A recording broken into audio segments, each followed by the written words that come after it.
जी से इन्हें विनय प्रार्थना की तो तब माता ने कहा जाओ भगवान तुम्हारा कल्याण करें। तो यही वृद्धासुर जो बना ये पूर्व जन्म में चित्रकेतु नाम का राजा था, इसलिए दूसरे जन्म में भगवान ने जो इसका उद्धार किया। परीक्षित से पूछा सप्तम स्कंद में कि भगवान को लोग दैत्यों को मारते हैं और देवताओं की रक्षा करते बचाते हैं, तो सुखदेव जी कहते हैं कि नहीं ऐसा नहीं है। असुरों में भी जो है राक्षसों में भी जो है भगवान के भक्त हुए। तो पूछा कौन हुए, तब कहा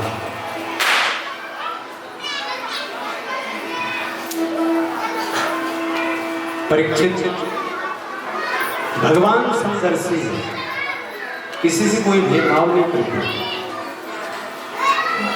जिस समय युधिष्ठिर ने भी देव से नारद से किया था यही प्रश्न पूछा था युधिष्ठिर ने।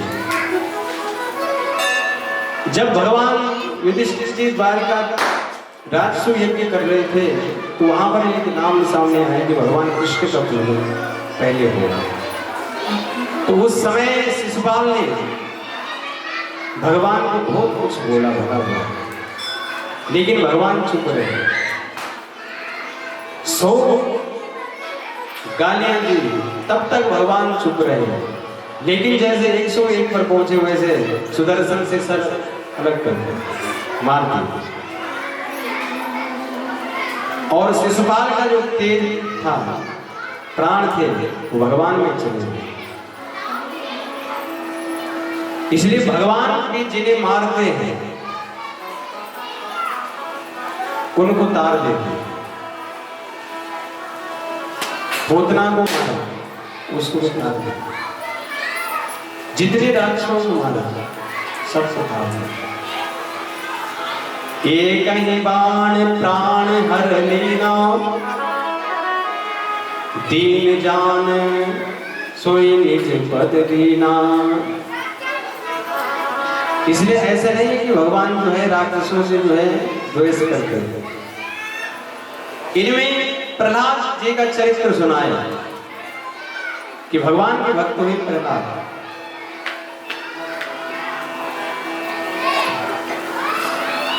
एक बार हिरण्यकासुर जो हिरण्याक्ष का भाई है, जिस दिन भगवान ने हिरण्याक्ष का वध किया उस दिन से हिरण्यकासुर जो है भगवान का कट्टर दुश्मन बन गया और तप करने के लिए चला गया। बड़ा घोर तप किया और भगवान ब्रह्मा जी प्रकट हुए। ब्रह्मा जी ने कहा वर मांगो, क्या चाहते हो? तो इसने कहा महाराज वर की जो है झड़ियां लगा दो। एक वर नहीं मांगा, ना ऊपर मरो ना नीचे मरो, न बाहर मरो ना अंदर मरो, न देव से मरो ना राक्षसों से मरो, न मनुष्य से मरो ना देवताओं से मरो। इतने वर मांगे, लेकिन ब्रह्मा जी ने कहा तुमने जो है बहुत तप किया है, ये देने तो बड़े मुश्किल है, लेकिन मैं तुम्हें दे देता हूँ, जाओ तुम्हारी सब कामनाएं पूर्ण होगी। तो चल अपने राज्य में आया और बड़े बड़े देवताओं को जो है ले आया पकड़ के। इंद्र से झाड़ू लगवाया, इंद्र को कहा झाड़ू लगाओ, वरुण को कहा पानी भर के लाओ। सारे देवताओं को अधर्म करने लगा, अत्याचार करने लगा। लेकिन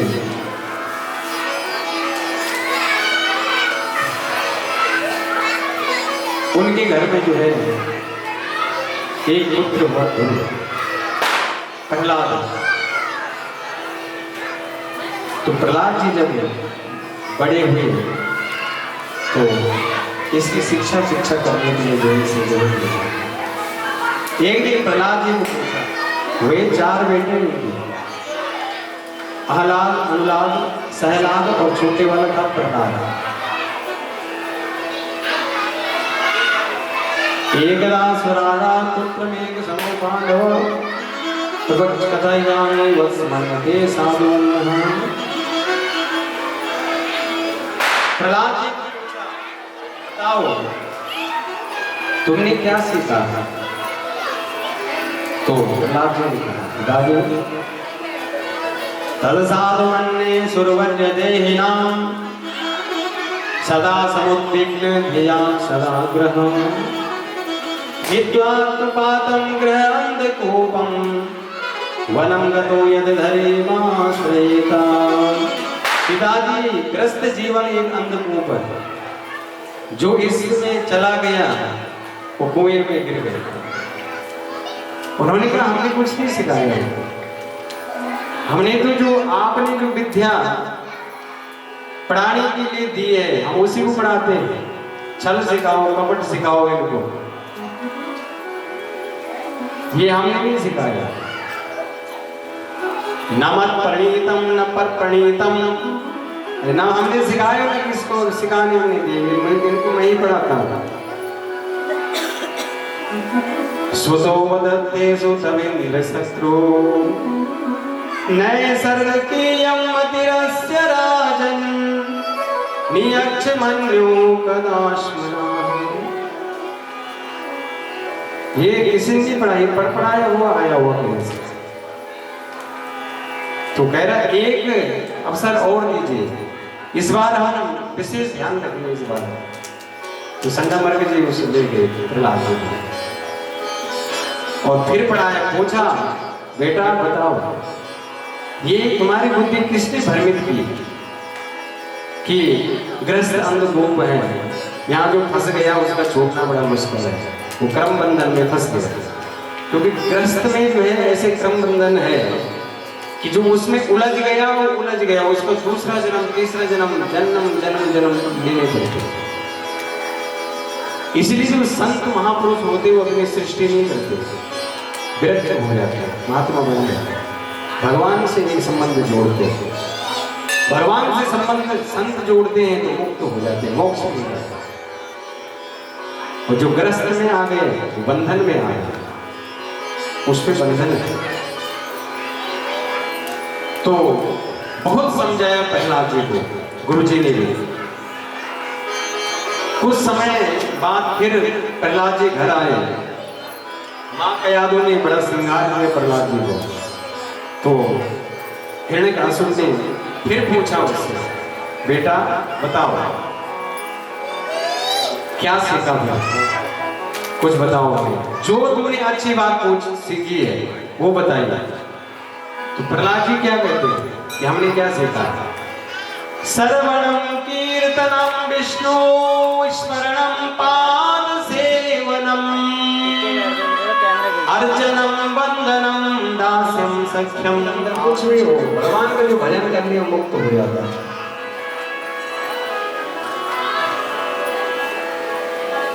तो इस बार प्रहलाद जी जब विद्यालय में गए तो गुरु जी तो कहीं बाहर गए थे, तो सारे बच्चों को जो है भगवान नारायण का नाम बता दिया, बोलो नारायण, सारे बच्चों को सिखा दिया। और सारे बच्चे भगवान का कीर्तन करने लगे।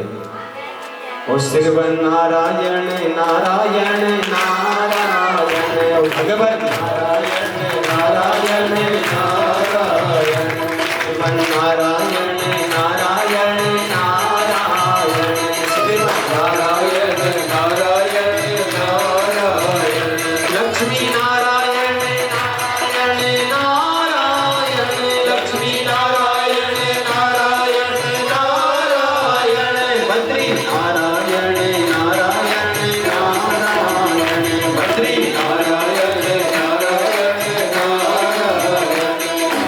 नारायण नारायण नारायण, गुरु नारायण भगवान की। जैसे ये शब्द सुना हिरण्यकासुर ने, गुरुदेव ने हिरण्यकासुर को बुलाया, अरे महाराज इधर आ जाओ, ये बीमारी सब सारी जगह फैल गई। क्योंकि बीमारी जो फैल जाती है तो उसको जो है हटा देते हैं वायु से। गुरुदेव ने आज समाचार भिजवाया कि ये जो रोग है ये सबको लग चुका नारायण नाम का। तो जैसे हिरण्यकासुर क्रोध में भरा हुआ आया और कहा कि भगवान नारायण तो हमारे दुश्मन है, इसलिए जो दुश्मन का नाम लेता है हिरण्यकश्यप को जो है पकड़ करके घर ले गए और इतने प्रयत्न किए मारने के, कहीं पहाड़ों से गिराया, कहीं जल में डुबोया। होलिका आए, उसने कहा भाई मुझे ब्रह्मा जी ने प्रसन्न होगी एक चुनरी दी, उसको ओढ़ करके मैं अग्नि में भी बैठ जाऊं तो मैं नहीं जलती, इसलिए मैं वो चुनरी ओढ़ करके जो है प्रहलाद को अपनी गोद में बिठा के जला दूंगा।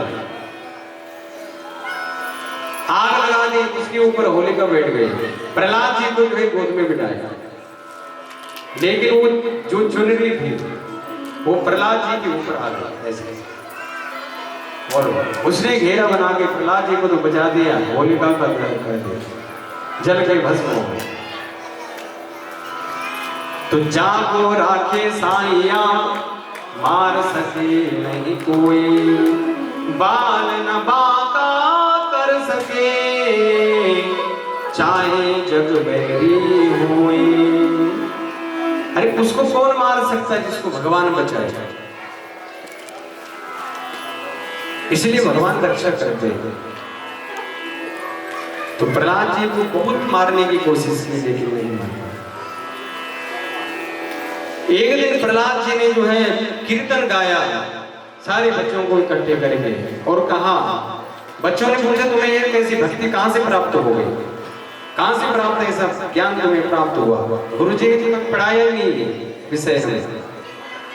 तो तब प्रहलाद जी ने कहा कि मेरे जो गुरुजी है वो नारद जी है। जब मेरे पिता तप करने के लिए चले गए तो इंद्र आकर के जो है मेरी मां कयाधु को जो है उठा के ले जा रहा था, लेकिन रास्ते में नारद जी मिल गए। नारद जी ने मेरी मां को जो है उनसे लिया और अपने साथ आश्रम में रखा। तो मैं जो वो संत जो उपदेश करते थे वो मैं सुनता था गर्भ में। तो जितने उपदेश नारद जी ने मेरी मां को सुनाए मैं वो सब सबसे सुन, जो भगवान नारायण का नाम का जो कीर्तन उन्होंने गाया वो मेरे हृदय में बस गए। इसलिए गर्भ में जो बच्चे होते हैं वो सब समझ जाते हैं, सब सुनने लग जाते हैं। इसलिए माँ को कहते हैं कि भगवान का भजन करनी चाहिए, कथा सुननी चाहिए।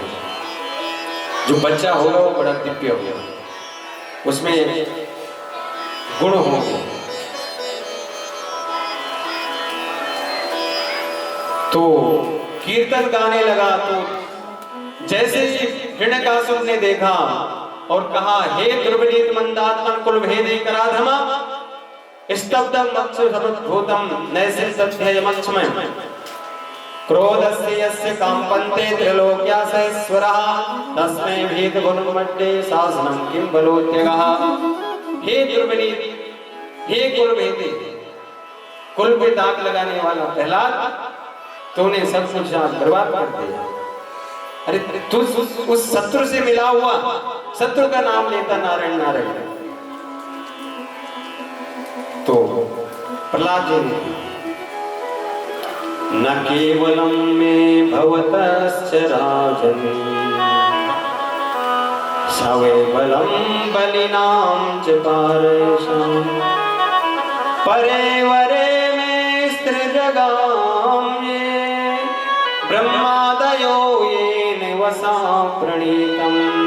अरे इस चराचर जगत में जीव में जो कुछ भी बल पराक्रम है वो तो भगवान का है, वो किसी अपना थोड़ी नहीं है। जो हम बोल रहे हैं, जो हम चल रहे हैं, ये किसका बल है? अगर वो चैतन्य स्वरूप हट जाए तो चल पाओ। तो पिताजी ये जो चराचर जो बल है वो परमात्मा का है, परमात्मा कण कण में व्याप्त है। हरि व्यापक सर्वत्र समाना प्रेम से प्रकट हो मैं जाना। अरे जिसका प्रेम जहां हो जाए वहीं से भगवान प्रकट हो जाए। कण कण में भगवान बसते हैं, इसीलिए हर जगह परमात्मा है। हिरण्यकाशिप ने कहा क्या इस खंबे में भी परमात्मा है क्या?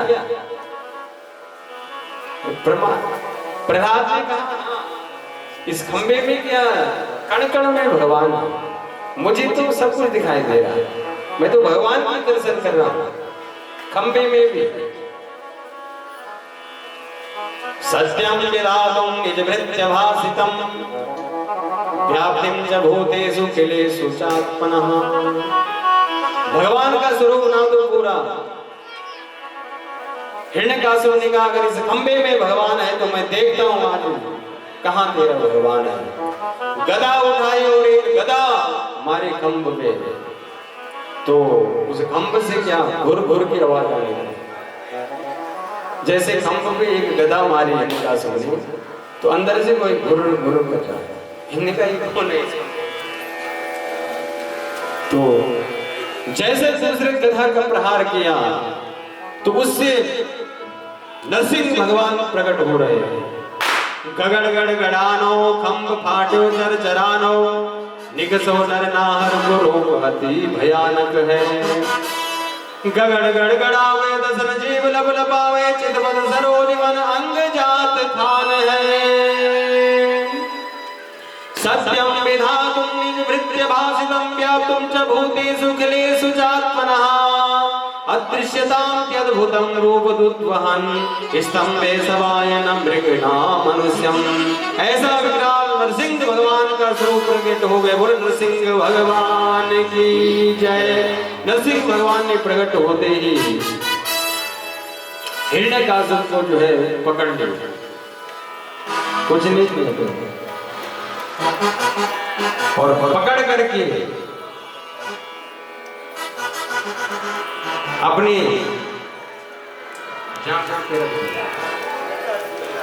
और तब कहा अब बोलो।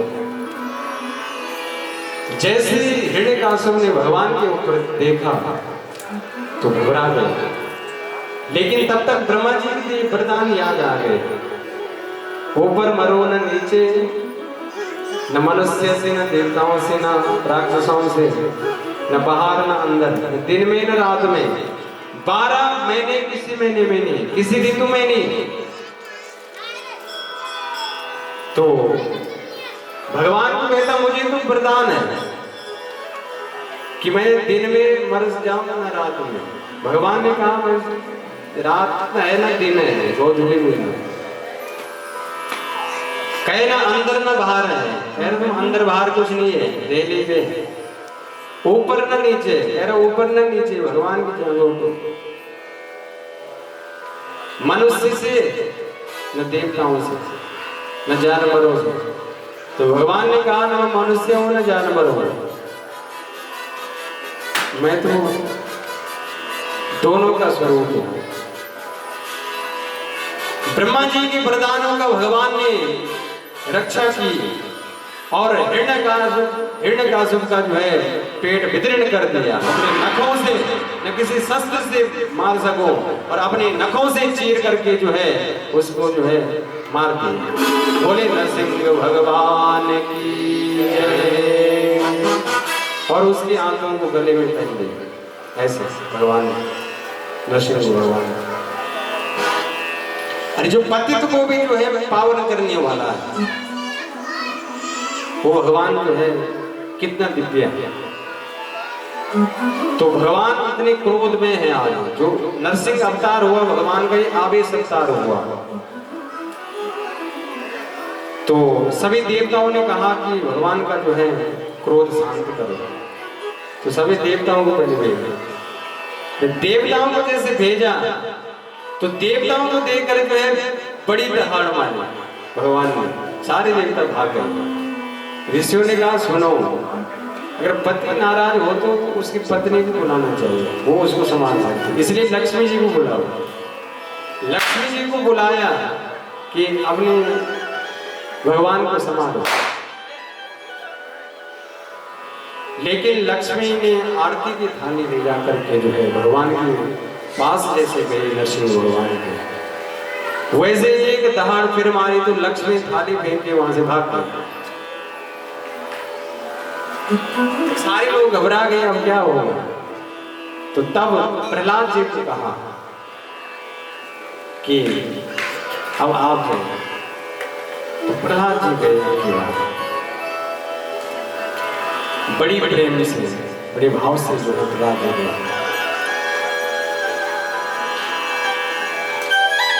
यदि रासीत में कामान वरस्तुम वरस्वादयम् कामना हृदय सरोहृतास्त्रणे परम् प्रहलादं प्रेषयामासा ब्रह्मावस्थितमन्तके तादतस्मयोपे स्वपित्रे कुविदो प्रभो।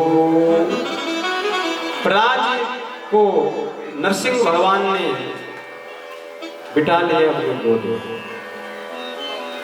और सारा क्रोध शांत हो गया नरसिंह भगवान का, सहलाने लगे, बड़ा प्रेम देने लगे। तो प्रहलाद जी से पूछा, आप वरदान मांगो, क्या चाहते हो। तो प्रहलाद जी ने कहा हम कुछ नहीं चाहते। प्रहलाद जी ने मांगा, मुझे ये सदैव आपका स्मरण बना रहे, सदैव मेरा मन चित्त जो है आपके चरणों में लगा रहे, मुझे ये वरदान है।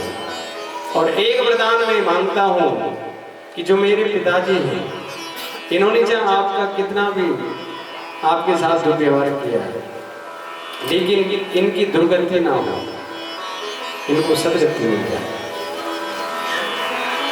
भगवान ने कहा जो भगवान के हाथों मरा हुआ हो उसकी कभी दुर्गति हो सकती है, इसलिए तुम जैसे पुत्र जिसका हो उसकी कभी दुर्गति नहीं हो सकती, वो भगवान को ही प्राप्त होगा। तो ध्रुव जी को जो है भगवान ने जो है आशीर्वाद दिए, भगवान अंतर ध्यान हुए, बोले प्रहलाद जी महाराज की, नरसिंह भगवान की जय। अष्टम स्कंद में गजेंद्र मोक्ष की कथा है। एक बार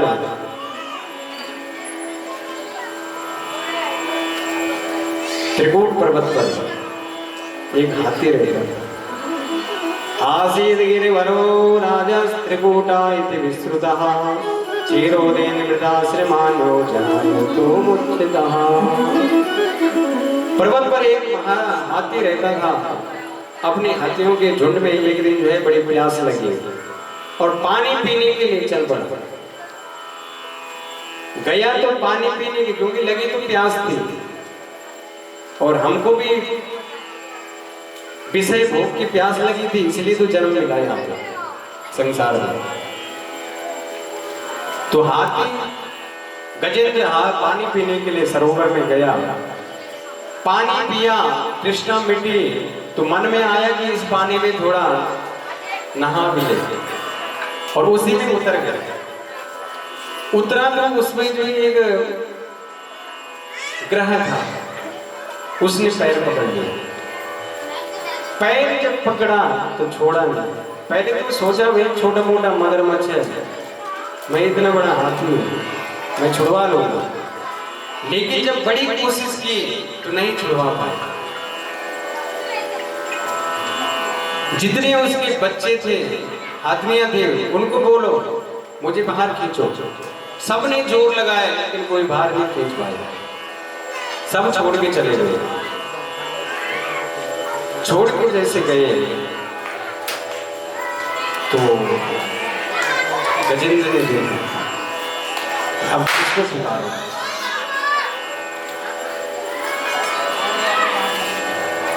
जब कोई सहारा नहीं होता तब हम भगवान को पुकारते हैं, और जब तक किसी पे सहारा है तब तक उसके भरोसे बैठे रहते हैं। अंत में भगवान को पुकारा, हे गोविंद गाय, हे गोपाल अब तो जीवन हार, हे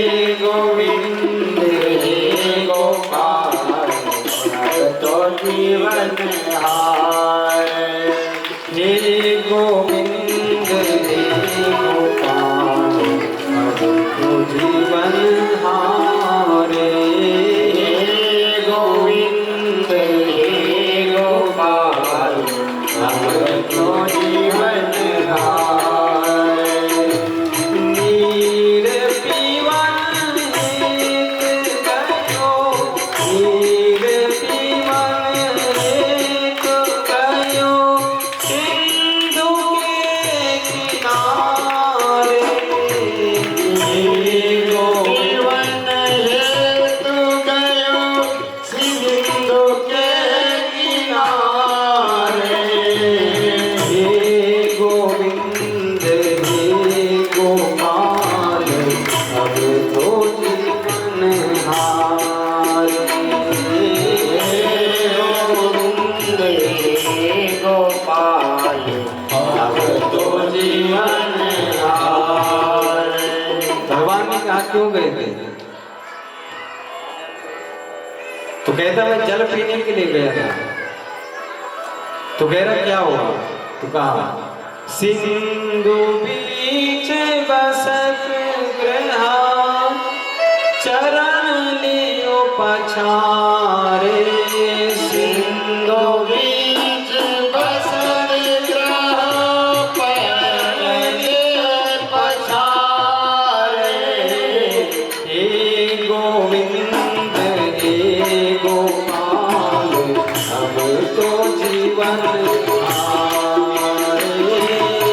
हे गोविंद हे गोपाल अब तो जीवन हारे।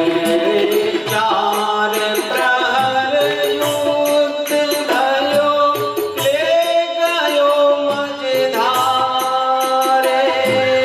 चार पहर युद्ध भयो, ले गयो मझधारे।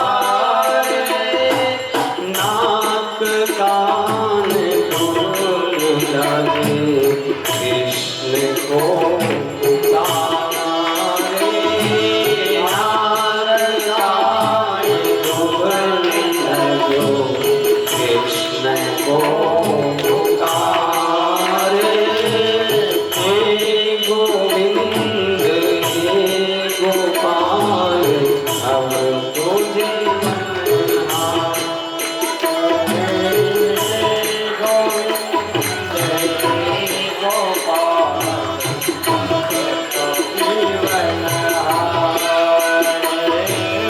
द्वारिका में सब गयो, द्वारिका में सब गयो, शोर भयो द्वारे।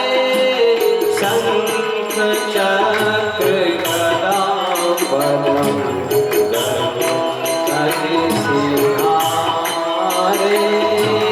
शंख चक्र गदा गरुड़ तज सिंहारे। हे गोविंद हे गोपाल अब तो जीवन हारे। सूर कहे श्याम सुनो, शरण हूँ तुम्हारी। सूर कहे श्याम सुनो, शरण हो तुम्हारी।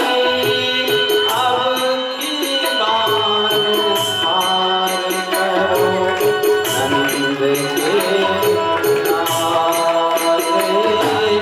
अब की बार पार करो नंद के दुलारे। हे गोविंद हे गोपाल अब तो जीवन हारे। हे गोविंद हे गोपाल। और ये जो ग्रह था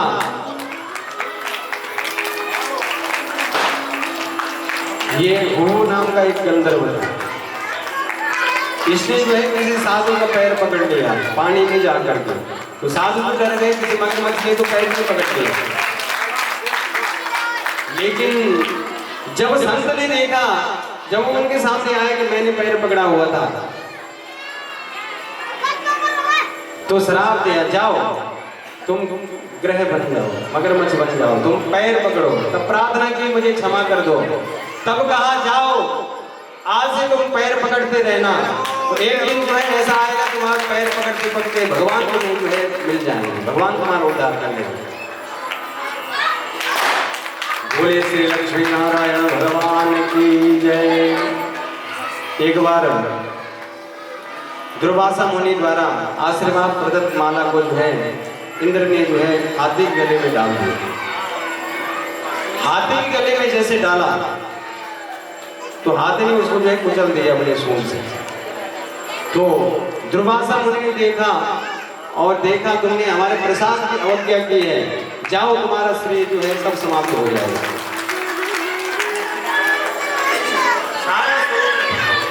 सारा जो शरीर था, जो पद प्रतिशत थे, सब समुद्र में डूब जाएगा।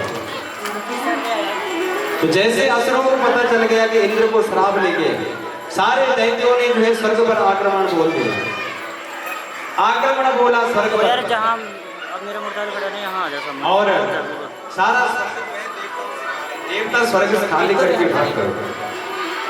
और देवता भगवान के पास गए, प्रभु हमारे सारा जो सुख साधन थे वो कहाँ चला गया। तब देवताओं ने कहा ये सब समुद्र में डूब गया।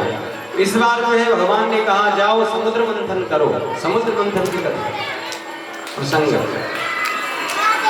तो देवताओं से कहा कि जाओ समुद्र मंथन तुम अकेला नहीं कर पाओगे, तुम्हें दैत्यों को जो है साथ ले चलना पड़ेगा। तो देवता दैत्यों के पास जाते हैं, उनसे प्रार्थना करते चलो समुद्र मंथन करते हैं। तो देवताओं ने कहा हमें भी हिस्सा मिलेगा। देवताओं को हिस्सा दे करके जो है चल पड़े। समुद्र मंथन मंदराचल पर्वत को जो है उठाया, लेकिन उठाए क्या, गणेश जी का पूजन करना भूल गए। वो पर्वत गिर गए जिसको उठाया, पर्वत गिरा तो फिर उठा नहीं हो। तब भगवान आए, भगवान के गरुड़ पर रख करके जो है पर्वत ले गए और समुद्र में गए। और जैसे ही डाला वो तो नीचे धंसते चला गया पर्वत। तब भगवान ने कच्छप रूप धारण किया। बोले कच्छप भगवान की जय हो। और पर्वत को धारण कर लिया। वासुनाथ को जो है रस्सी बना करके जो है उसका मंथन करने लगा। एक तरफ दैत्य और एक तरफ जो है देवता लगे। तो मुख की तरफ जो है दैत्य लगे और पूंछ की तरफ जो है देवता लगे।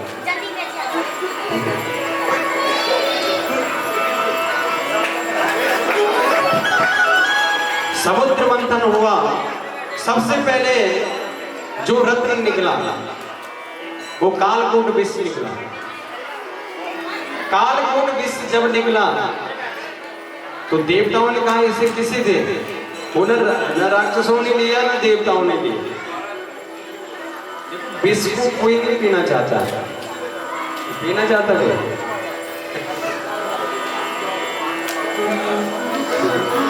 जो विष निकला अब क्या किया जाएगा। भगवान ने कहा जाओ महादेव के पास जाओ, शंकर भगवान के पास। तो तब शंकर भगवान का प्रार्थना की, भगवान शंकर देवता देव देव महादेव भूतात्मन भूत भावन त्रायना शरणापन्न त्रैलोक्यादयनाथ के साथ। हे प्रभु हम आपके शरण में आए, भोलेनाथ हमारी रक्षा करो।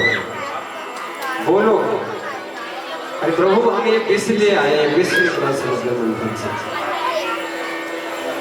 तो भगवान ने कहा कि जब विष निकला है तो जो विष पीने वाले हैं वो महादेव है।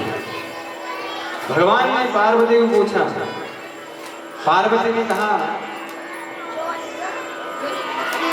कि जो आपको अच्छा लगे वो कीजिए, हम इसमें कुछ नहीं बोल सकते। तो भगवान शंकर ने ततः करतले कृत्या व्यापी हाला हलम विषम अवज्ञयान महादेवा कृपया भूत भावना। करतली में उस विष को लेकर भगवान ने राम से मुख खोला और मां से बंद कर दिया। राम और मां के बीच में उस विष को जो है बचा लिया, कंठ तक पहुंचा। कंठ भगवान का नीला पड़ गया, इसलिए आज भगवान शंकर का नाम नीलकंठ। बोल नीलकंठ भगवान की जय। नाम प्रभाव जान शिवनी को, प्रभाव जान शिवनी को। काल कूट फल दीन अमी को, काल कूट फल दीन अमी को। नाम प्रभाव जान शिवनी को। भगवान शंकर ने उस विषय को बचाया। फिर समुद्र मंथन किया, कामधेनु गाय निकले, ऋषियों को दान कर दे। चंद्रमा प्रकट हुए, भोलेनाथ के मस्तक पर विराजमान कर दिया। उच्च श्रेवा घोड़ा निकला जो बलि को दिया। ऐरावत हाथी निकला जो इंद्र ने ले लिया। कौस्तुभ मणि निकली जो भगवान नारायण के कंठ में स्थापित हुई। रामबाधिक अवस्था निकली जो स्वर्ग में भेज दी गई। पारिजात वृक्ष निकला जो स्वर्ग में भेज दिया। कल्प वृक्ष निकला स्वर्ग में भेज दिया। पंचजन्य संत भगवान निकला, वो विष्णु भगवान को दे दिया। उसके बाद ततस्याभिर्भूत साक्षारमा भगवत परः रजयन्ति दिशा कान्त्या विद्युत सोनामणि यथा। माता लक्ष्मी प्रकट हुई, दिव्य सौंदर्य देखकर सब देवता और दैत्य मुग्ध हो गए, मोहित हो गए। और माता लक्ष्मी ने जो है विष्णु के गले में मंगलम भगवान विष्णु मंगलम गरुड़ध्वज मंगलम पुंडरीकाक्ष मंगलाय स्तनोहरि। भगवान नारायण के गले में वो वरमाला पहना दी और भगवान लक्ष्मी जो है नारायण के वारुणी निकली जो दानवों ने धनवंतरी भगवान अमृत का कलश लेकर दैत्यों अमृत कलश के लेके और जैसे दैत्यों ने अमृत कलश देखा तो झपट करके लोग भागे।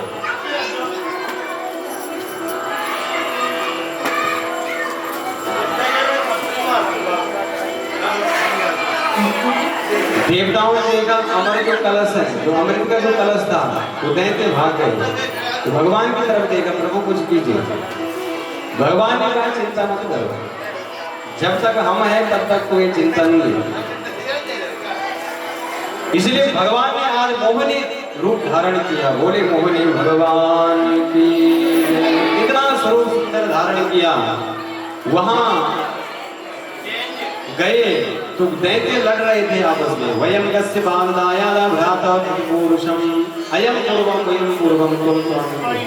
मैं पहले पीऊंगा, मैं पहले पीऊंगा, ये आसुरी बुद्धि मैं कहता।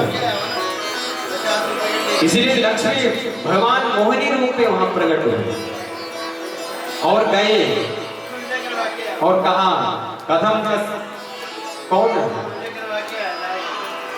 तो पूछा आप कौन है? कथम कस्य दायादा कुशल्यम संगता विश्वस्पन्नितो जातो किमनो सुनाति। दैत्यों ने कहा देवी जी हम तो जो है कश्यप ऋषि की संतान है, कश्यप जी की पुत्र है। मोहिनी भगवान बोले अरे कश्यप ऋषि तो नाम हमने बहुत सुना हुआ है, वो बहुत सिद्ध संत है, उनके तुम पुत्र हो जो लड़ रहे हैं, ऐसे पुत्र नहीं हो सकते ऐसे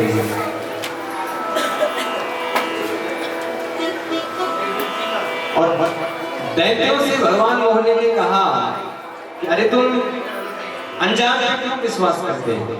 मैं तो तुम्हारे लिए अनजान हूं।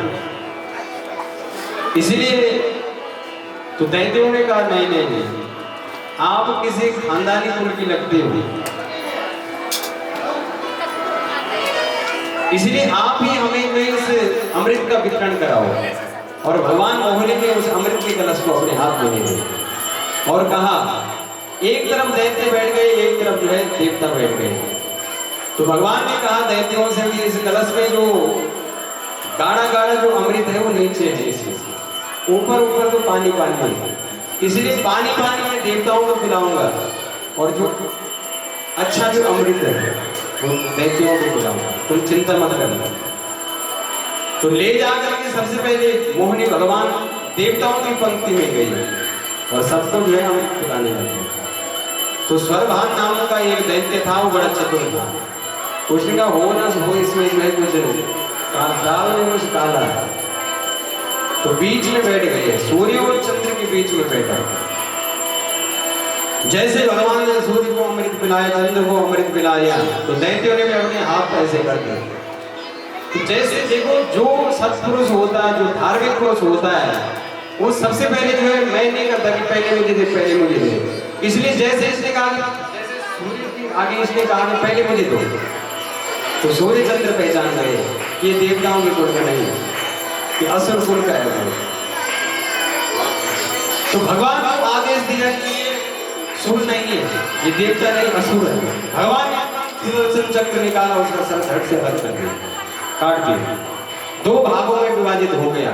उसने जो अमृत पिया था वो उसके कंठ से बाहर निकल रहा था, अंदर जा रहा था धड़ में, इसलिए दोनों अमर हो गए, धड़ में और सिर में। राहु और केतु के रूप में पड़े थे, इसलिए आज ग्रह बने हुए सारी दुनिया को परेशान कर रहे हैं। राहु केतु जब लगते हैं तब समस्या खड़ी हुई। इसीलिए भगवान, जब दैत्यों ने भगवान को देखा कि हमारे साथ तो धोखा हो गया, छल कर दिया, तो भगवान को अंतर ध्यान हो गए गड़े में कलश को लेकर। तो राक्षसों ने कहा भैया वो कौन थी सुंदरी? तो सब हमको बेवकूफ बना के चली गई। एक ने कहा भैया वो और कोई नहीं था, वो छलिया विष्णु था, उसने तुम्हें छल दिया। महासंग्राम छिड़ गया देवताओं में दैत्यों में। इतना युद्ध हुआ कि देवताओं ने सब राक्षसों को परास्त किया, क्योंकि अमृत से पुष्ट हो चुके थे देवताओं ने सबको मार दिया। लेकिन सबको मार दिया, उसमें बलि भी थे, उसको भी मार दिया। तो इनके गुरु है शुक्राचार्य, इन्होंने अमृत संजीवनी विद्या से जो है सारे दैत्यों को फिर संजीवित किया। और बलि को कहा, बलि उनके पक्ष में, अगर देवताओं के पक्ष में भगवान विष्णु है तो तुम्हारे पक्ष में तुम्हारा गुरु बलि शुक्राचार्य है, तुम चिंता मत करो, जो मैं बोलूं वो करो। बोलो गुरुदेव, बोलो क्या करना है, बोलो सीधे स्वर्ग पे हमला करो। तो सारे देवता अमृत संजीवनी विद्या से जो पुष्ट हो गए और स्वर्ग पर हमला किया। सारे देवता वहां से भाग गए थे। तो शुक्राचार्य ने बलि को कहा, बलि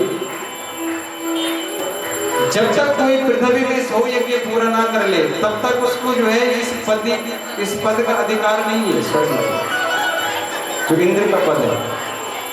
इसलिए जाओ, पहले अपना बहुमत सिद्ध कर लो, तुम्हें कोई हटाने वाला पैदा नहीं होगा। तो स्वर्ग से बलि ने आकर के जो है बड़े यज्ञ किए, यज्ञ के ऊपर यज्ञ करने लगे। एक यज्ञ समाप्त होता दूसरा शुरू, यज्ञ पे यज्ञ हो रहा, यज्ञ पे यज्ञ चलता रहा। तो देवता भटकने लगे। तो माँ आदित्य ने कश्यप जी से कहा, मेरे पुत्र तो ऐसे भटक रहे हैं, क्या करें? इन्होंने कहा, देवी पयोव्रत करो। फाल्गुनस्य मले मक्षे द्वादशाः पयोव्रतः। फाल्गुन के शुक्ल प्रतिपदा से द्वादशी तक जो दूध पर आहार लेकर के जो है लेता है, उस व्रत से दिव्य संसार प्रकट होती है। तो इन्हीं के घर में भगवान वामन प्रकट हुए। बोले वामन भगवान की जय। तम वटु वामन दृष्ट्वा मोदमाना महर्षयः कर्माणि कर्यामासो पुरस्कृत्य प्रजापति। वामन भगवान को श्रृंगार किया, किसी ने कमंडल लिया, किसी ने छत्र दिया, किसी ने वस्त्र पहनाए, किसी ने मेखला पहनाया, किसी ने जनेऊ पहनाया, संस्कार किए। और जब गुरु दक्षिणा में बृहस्पति जी को वामन भगवान गुरु दक्षिणा देने लगे तो बृहस्पति जी ने कहा हमें साधारण दक्षिणा नहीं चाहिए, हम बड़े पुरोहित हैं। तो वामन भगवान ने कहा बोलो क्या चाहिए? उन्होंने कहा हमें त्रिलोक की संपत्ति भिक्षा में दो, दक्षिणा में दो। वामन ने कहा हमारे पास त्रिलोक की संपत्ति कहाँ, किसके पास मिलेगी? तब कहा जाओ राजा बलि के पास जाओ, वो तुम्हें त्रिलोक की संपत्ति देंगे। तब बलि के पास गए और जाकर के जो है वामन भगवान को आते, ब्राह्मण को आते हुए देख के बलि ने जो है प्रसन्न हो गया। बटुक ब्राह्मण, छोटा ब्राह्मण, पूछा क्या चाहिए? तो पदानि त्रीणि दैत्येन्द्रे सवितानि पदामः, आप मात्र हमें छोटे छोटे पैरों से 3 पग दे दो बस, और हमें कुछ नहीं चाहिए। बलि ने कहा अहो ब्राह्मण दायादा वाजस्ते वृद्ध संपदा त्वं बालो सामने स्वाद पद्यो बुधो हरि। कह रहा तुम तो बातें तो बड़े वृद्ध व्यक्ति जैसे करते हैं, लेकिन छोटे छोटे बच्चों जैसी बातें करते हैं मांगने के नाम पर। अरे कुछ मांगो, मैं समर्थनशाली हूँ, जो मांगो लोगों में तुम्हें दे दूँ। उसने कहा मैं ब्राह्मण हूँ, मुझे जितना चाहेगा उतने दो, 3 पद दे दो बस। तो बलि ने कहा कोई बात नहीं, ले लो।